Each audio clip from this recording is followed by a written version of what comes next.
Priya lies with her granny and her jar, full of sweets. She gave Priya one sweet at a time, but Priya wanted more, many more.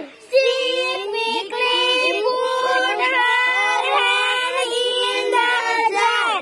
Of sweets she took one to pocket many, but her hand was stuck in the jar.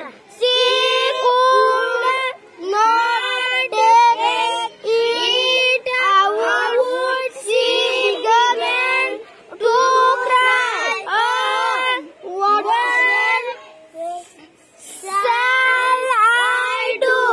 Let go of the sweets, said her granny. Priya let go of some sweets.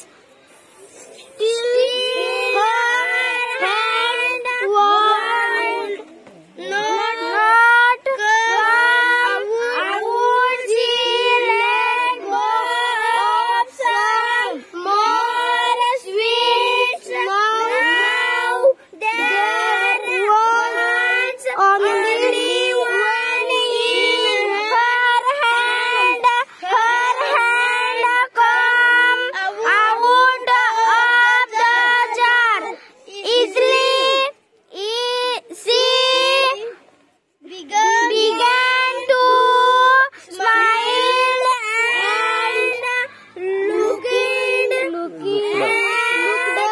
her granny smiled to Priya, said, now I will take only one at a time. वाह, छान, मस्त वाचली तुम्ही. हो, एकदम बरोबर, खूप छान. चला जा, जेवायची बेल.